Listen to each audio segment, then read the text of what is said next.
Magandang hapon sa inyong lahat mga idol. So nag-harvest kami ng sayote ngayon. So ayan, tinatahi na yan ni Nunoy. So 2 sako. So may ipapakita ako sa inyo mga idol. Ayan oh, mga puno. So yan ang aming trinabaho kagahapon. Kahapon. So kami, pinutol namin ito. Napakadami oh. At saka hinakot. So napakapagod talaga kahapon. So itong mga puno mga idol, dito ito galing. Dito sa Picas area. Zero. So dito yun ang galing mga idol. So napakapagod talaga kahapon. Pero okay lang mga idol kasi at least natapos na namin putulin tsaka paghahakot. Tapos na. So napakadami niya mga idol oh. So grabe gid mo pag-antos diri sa among pagpananom.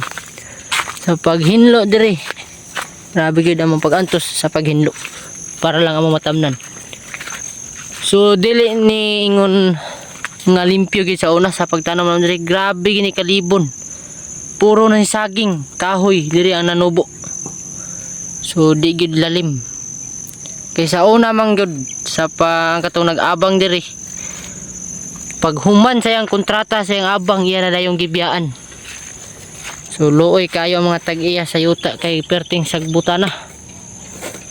Puro saging ang nabilin og mga kahoy-kahoy. So mo na mga kahoy-kahoy.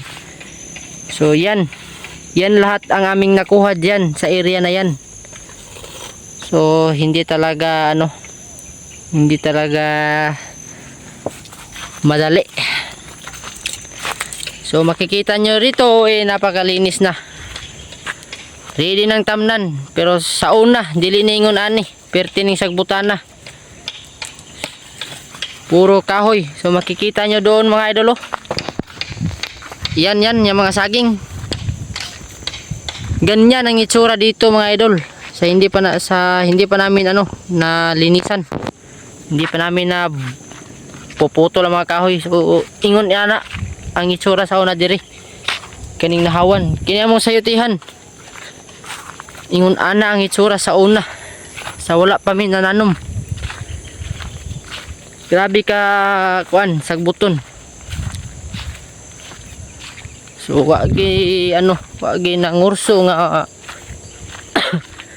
magtanom tungod aning mga saging mga kahoy nga nanubo. So imagine ninyo ingon ana sa una mga idol kana dyan mga idol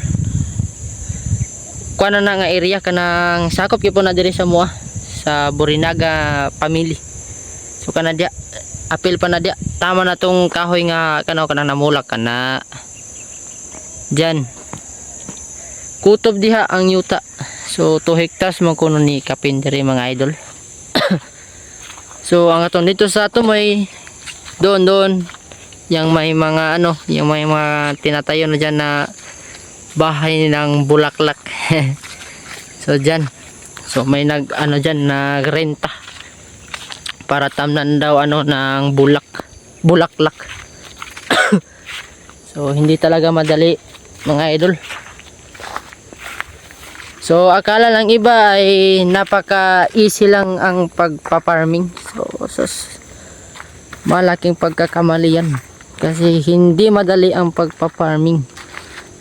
Kung wala kang hilig wa gyud ka, wa ka hilig sa pananom-danom wa gyud ka.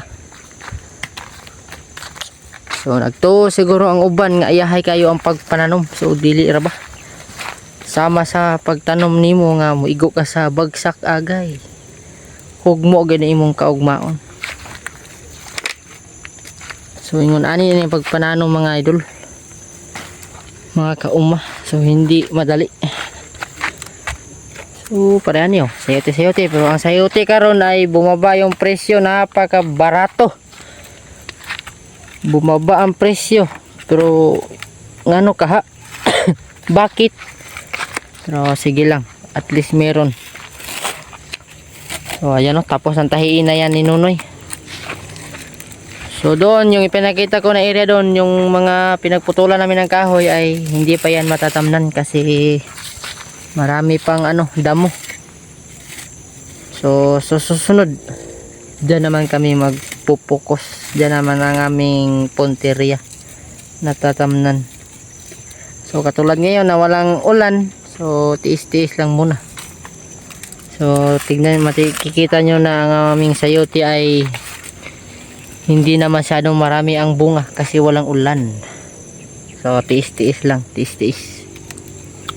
So kumbati mga kauma, mga farmers, huwag susuko.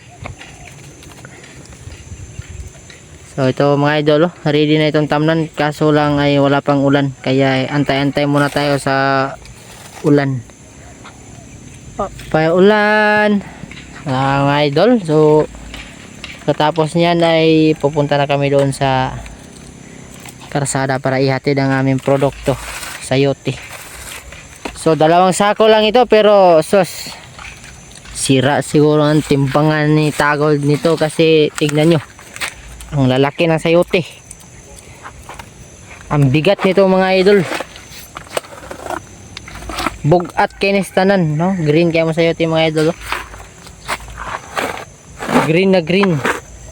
Good. So maraming salamat sa panonood mga idol.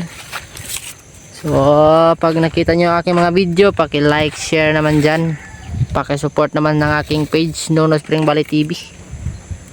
So maraming salamat sa inyong lahat mga idol. So God bless, God bless. Amping kanunay.